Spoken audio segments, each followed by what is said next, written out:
Okay. Necessity of solid waste management, घनकचरा व्यवस्थापनाची आवश्यकता. ठीक आहे. पहिला मुद्दा आहे for preventing environmental pollution and to keep the surrounding clean. ठीक आहे. तर आपल्याला काय करायचं आहे, पर्यावरणामधलं प्रदूषण जे आहे ते कमी करायचं आहे आणि परिसर जो आहे तो स्वच्छ ठेवण्यासाठी आपल्याला घनकचरा व्यवस्थापनाची गरज आहे. For energy as well as fertiliser production and through that to generate work and employment opportunities. ठीक आहे. याशिवाय ऊर्जा किंवा खताची निर्मिती आणि काय ह्याच घनकचऱ्याच्या माध्यमातून लोकांच्या हाताला काम मिळेल, नवीन रोजगार निर्मिती सुद्धा होईल. To reduce the strain on natural resources through treatment of solid waste. ठीक आहे. तर बघा, नैसर्गिक संसाधनावर जो असणारा ताण आहे तो सुद्धा कमी होईल जर आपण घनकचऱ्यावर प्रक्रिया केली तर. To improve the health and quality of life and to maintain environmental balance. Okay. तर काय करायचं आपल्याला, घनकचऱ्याच्या व्यवस्थापनातून आपल्याला माणसाच्या आरोग्याचं संरक्षण करायचं आहे किंवा त्याची जीवनाची जी गुणवत्ता आहे ती सुद्धा सुधारायची आहे. याशिवाय पर्यावरणाचं संतुलन राखायचं आहे. It is the need of hour to implement solid waste management practices to avoid the possible problems due to solid waste generated from urban and industrial area and to attain a clean environment. ठीक आहे. तर लक्षात घ्या, शहरी व औद्योगिक क्षेत्रातून निर्माण होणारा घनकचरा व त्यापासून निर्माण होणाऱ्या समस्या टाळण्यासाठी व पर्यावरण स्वच्छ राहण्यासाठी घनकचऱ्याचे व्यवस्थापन करणे आज काळाची गरज आहे. तर त्यासाठी काय करावं लागेल बघा मग. For this purpose, we should implement measures like increasing the efficiency of production processes so that minimum waste will be generated, reducing garbage production by recycling and reuse of waste material. त्यासाठी आपल्याला अशा उत्पादन प्रक्रिया तयार कराव्या लागतील ज्याच्यामधून कमीत कमी कचरा निर्माण होईल किंवा जरी कचरा निर्माण झाला तर त्याचा पुनर्वापर करून त्या कचऱ्याची निर्मिती कमी करता येईल किंवा याच कचऱ्यापासून काही वस्तू ज्या आहेत त्या पुन्हा तयार करता येईल. अशा वेगवेगळ्या पद्धतीचा आपल्याला वापर करावा लागणार आहे. ठीक आहे. तर बघा, साईडला सॉलिड वेस्ट मॅनेजमेंट, घनकचऱ्याची व्यवस्थापन आपल्याला कशा पद्धतीने करता येईल, ज्याच्यामध्ये आपण अगदी सायंटिफिक आणि इको फ्रेंडली टेक्निकचा यूज करतोय. ठीक आहे.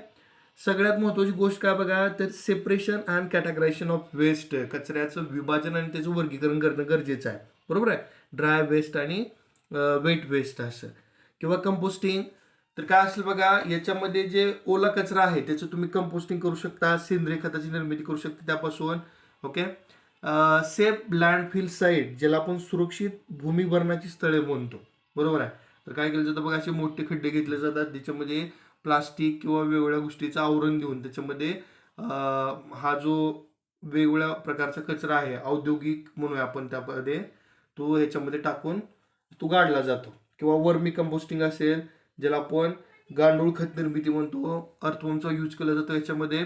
Industrial solid waste management, landfill method, औद्योगिक घनकचरा व्यवस्थापन, भूमिभरणाची पद्धती. ठीक आहे. ओके. त्यानंतर पायरोलिसिस आहे, तर त्यामध्ये काय केलं जातं बघा, energy production by burning of waste at high temperature, example biogas, bio electricity. ठीक आहे. तर उच्च तापमानास काय केलं जातं, कचऱ्याचं ज्वलन केलं जातं व त्यापासून ऊर्जा निर्मिती केली जाते. उदाहरणार्थ बायोगॅस व जैववायूपासून विद्युत ऊर्जा निर्मिती प्रकल्प. आणि शेवटी बायोमेडिकल वेस्ट मॅनेजमेंट, वैद्यकीय कचरा व्यवस्थापन. ठीक आहे.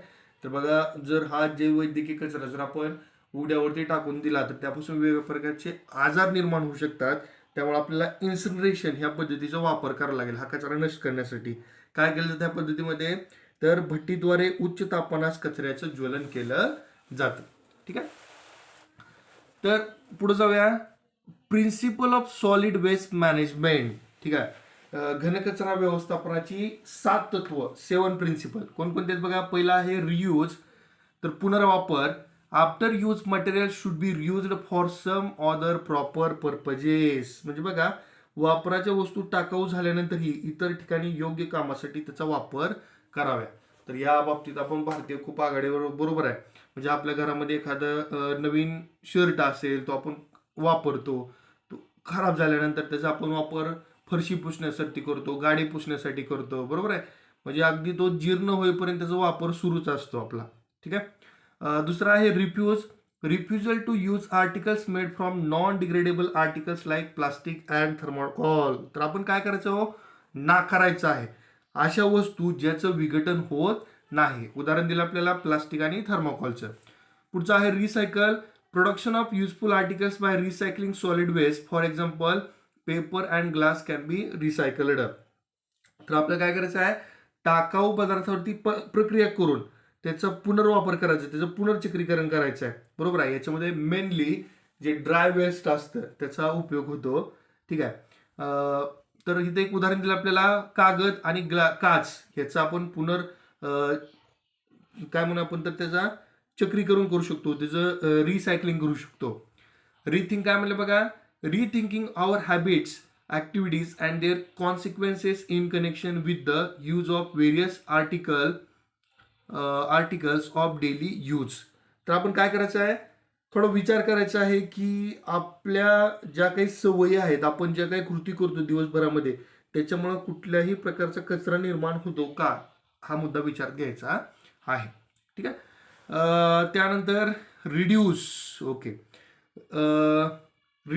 Restriction the use of resources to avoid their wastage. Old material should be reused. One thing should be shared by many. Use and throw type of object should be avoided. काय करायचं हो, तर साधन संपत्ती वाया घालवून अशा वस्तूंचा वापर कमी करणे, जुन्या वस्तूंचा पुनर्वापर करणे, अनेक जणांमध्ये मिळून एका वस्तूचा वापर करणे. ठीक आहे. तर आपण नेहमी पाहतो बघा, लग्न समारंभामध्ये काय केलं जातं, थर्मोकॉल चे डिशेस असतात किंवा प्लास्टिकचे ग्लास वापरले जातात. ठीक आहे. तर त्याऐवजी काय करता येईल आपल्याला, आपण त्या ठिकाणी जर स्टीलचा ग्लास ठेवला, बरोबर आहे.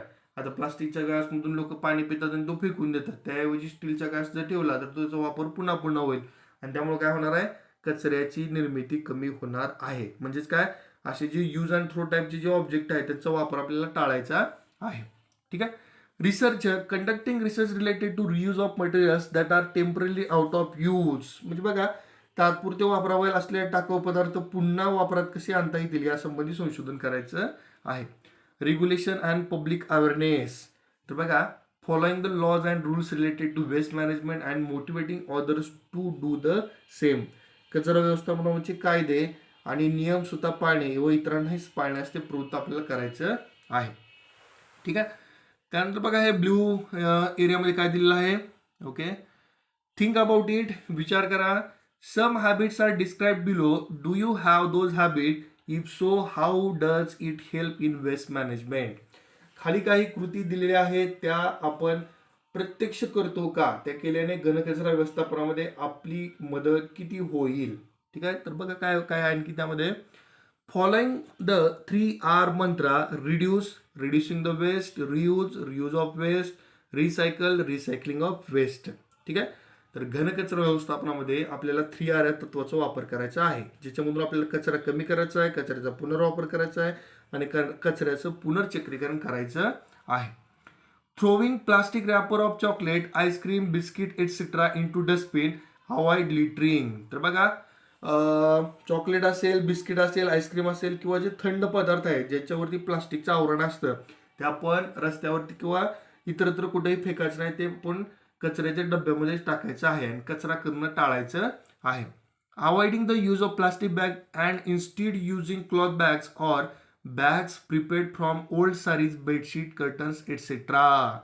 बघा, हे खूप महत्वाचं आहे. बघा, आपण दुकानदाराकडे जातो, त्या काही वस्तू खरेदी करतो आणि त्यांनीच दिलेल्या प्लास्टिकच्या बॅगमध्ये घरी घेऊन येतो त्या वस्तू, बरोबर आहे. त्याऐवजी काय करायचं, आपण घरूनच जाताना आपली काय म्हणलं बघा, तर जुन्या कपड्यापासून, बेडशीटपासून, पडद्यांपासून बनवलेली बॅग घेऊन जायची आहे, ते सामान घेऊन येण्यासाठी.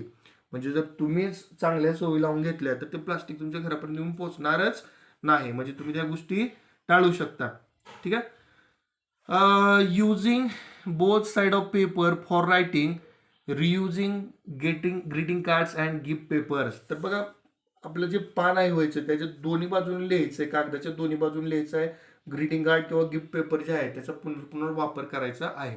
एखादी व्यक्ती आपल्याला गिफ्ट देते बघा आणि त्याच्यावरती ते कागद असतो, ठीक आहे, चमकतो बघा तो प्रकाशामध्ये. ठीक आहे.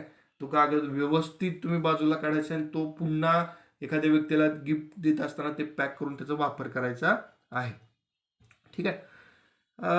त्यानंतर avoiding use of tissue paper and preferring to use one's own handkerchief. Tissue पेपरचा वापर कमी करा, त्याच्याऐवजी हातरुमाल वापरायची सवय लावा. Using rechargeable batteries instead of lead batteries. ठीक आहे. म्हणजे काही बॅटरीज आहेत बघा ज्या आपण वापरतो आणि त्यानंतर फेकून देतो, त्याच्याऐवजी रिचार्जेबल बॅटरीचा वापर करायला सुरुवात करा. Implementing various programmes of solid waste management and educating encouraging the family and society in this regard. ठीक आहे. तर बघा, घनकचरा व्यवस्थापन स्वतः, कुटुंब, समाजाला प्रोत्साहित करायचं आहे, त्यांचं प्रबोधन करायचं आहे, त्यासाठी विविध कार्यक्रमाचं आयोजन करायचं आहे. Avoiding use and throw type of articles like pens, cans, cold drinks, tetrapacks it should be strictly avoided. ठीक आहे. तर काय करायचं आहे, यूज अँड थ्रो टाईपचे पेन असतील, म्हणजे अशा काही वस्तू किंवा काही शीतपेय असतात बघा जे कॅनमध्ये आपल्याला मिळतात किंवा टेट्रापॅक जे आहे ते खरेदीच करायचं तुम्ही टाळायचं आहे. ठीक आहे. आणि शेवटी तर बघा, काही देश आहेत ज्यांनी या पुनर्वापर प्रक्रियेमध्ये चांगलं काम सुरू आहे त्यांचं. त्यामध्ये अमेरिकाचं काय बघा, तर America is the largest producer of electricity from solid waste. तर बघा, घनकचऱ्यापासून विद्युत ऊर्जा निर्माण करण्याचं प्रमाण जे आहे ते अमेरिकेमध्ये सगळ्यात जास्त आहे. जपानने काय केलं बघा, मग Japan has develop the project of production of threads, paper and other useful material from banana peelings. ठीक आहे. तर केळीच्या सालपटापासून कापडाचे धागे किंवा कागद किंवा इतर उपयोगी वस्तू बनवण्याचे प्रकल्प जपानमध्ये विकसित केलेले आहेत. ठीक आहे. Find out about such projects in our region. तुमच्या एरियामध्ये असा प्रकल्प कुठं आहे का त्याबद्दल माहिती मिळवा. आणखीन एक माहिती मिळवायची आहे, which waste management processes are use in your village, town, city. तुमच्या गावात, शहरात कचरा व्यवस्थापनाच्या कोणकोणत्या प्रक्रिया राबवल्या जातात. ठीक आहे. तर बघा, खेडेगाव साधारण काय केलं जातं, एक मोठा खड्डा घेतात आणि त्यामध्ये आपल्या घरातला कचरा जो टाकला जातो, पावसाळ्यामध्ये पाणी त्यामध्ये मुरतं आणि त्याच कचऱ्याचं विघटन होऊन उत्तम प्रतीचा खत तयार होतं. शहरामध्ये मात्र घंटागाडी असते ज्याच्यामध्ये कचरा आपण टाकतो, मग शहराचं त्या ज्या ठिकाणी आहे तो कचरा एकत्र संग्रहित केला जातो, पुन्हा त्याच्यामधून कंपोस्टिंग किंवा इतर प्रक्रिया करून त्या कचऱ्याचं व्यवस्थापन केलं जातं.